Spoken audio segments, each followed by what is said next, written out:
সম্মানিত ভিউয়ার্স, আসসালামু আলাইকুম ওয়া রাহমাতুল্লাহি ওয়া বারাকাতুহু।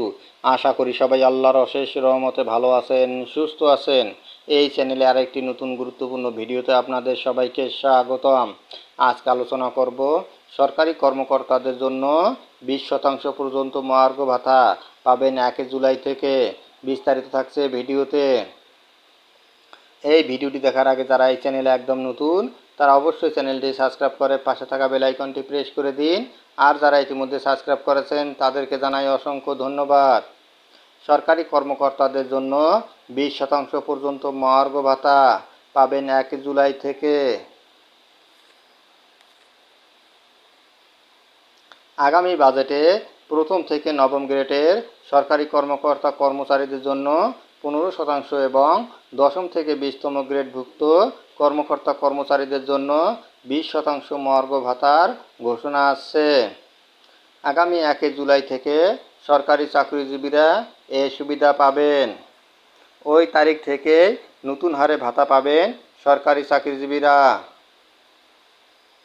মঙ্গলবার অর্থ মন্ত্রণালয়ে অনুষ্ঠিত এক বৈঠকে মহার্ঘ ভাতার এই হার চূড়ান্ত করা হয়েছে বলে অর্থ মন্ত্রণালয়ের একজন সিনিয়র কর্মকর্তা টিভিএসকে নিশ্চিত করেছেন। অর্থ উপদেষ্টা ডক্টর সালেউদ্দিন আহমেদও নিশ্চিত করেছেন, আগামী বাজেটে সরকারি চাকরিজীবীদের জন্য মহার্ঘ ভাতা দেওয়ার বিষয়টি সক্রিয়ভাবে বিবেচনা করা হচ্ছে। এজন্য একটি কমিটি কাজ করছে বলেও জানান তিনি। 2015 সাল থেকে সরকারি চাকরিজীবীরা প্রতি বছর 5% হারে বার্ষিক ইনক্রিমেন্ট পেয়ে আসছেন। তবে গত জাতীয় সংসদ নির্বাচনের আগে 2023 সালের জুলাই থেকে বার্ষিক ইনক্রিমেন্টের পাশাপাশি অতিরিক্ত 5% হারে বিশেষ প্রণোদনাও চালু করে আওয়ামী লীগ সরকার। এই বিশেষ প্রণোদনা এখনও অব্যাহত আছে। তবে মহার্ঘ ভাতা কার্যকরের সঙ্গে সঙ্গে 2023-24 অর্থ বছর থেকে পাওয়া 5% বিশেষ প্রণোদনা সুবিধা বাতিল হয়ে যাবে। অর্থাৎ আগামী জুলাই থেকে 5% বার্ষিক ইনক্রিমেন্টের সঙ্গে মহার্ঘ ভাতা পাবেন চাকরিজীবীরা।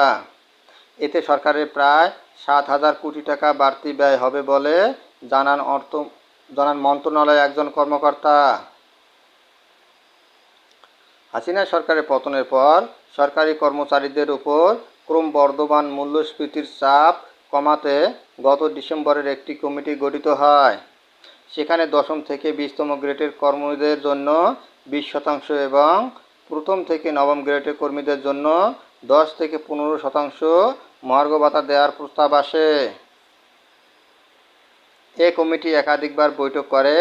এতে জনপ্রশাসন সচিব চলতি বছরের জানুয়ারি থেকেই এটি কার্যকর করার পরামর্শ দিয়েছিলেন।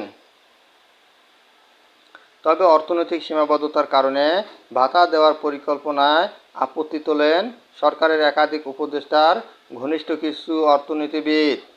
তারা কেউ কেউ ব্যক্তিগতভাবে উপদেষ্টাদের সঙ্গে যোগাযোগ করে প্রস্তাবের বিরোধিতা করেন। সে সময় অর্থ উপদেষ্টা বলেছিলেন, এ বিষয়ে তখনও কোনো সিদ্ধান্ত হয়নি। চলতি অর্থ বছরের বাজেটে সরকারি কর্মচারীদের বেতন ভাতার জন্য বরাদ্দ রাখা হয়েছে 82,990 কোটি টাকা, যা মোট বাজেটে 10.41%। প্রশাসনের বিভিন্ন স্তরের একাধিকবার পদোন্নতি দেওয়া হয়েছে। এসব স্তরের কর্মকর্তা কর্মচারীরা আওয়ামী লীগ সরকারের সময় বৈষম্যের শিকার হওয়ার অভিযোগ করেছেন।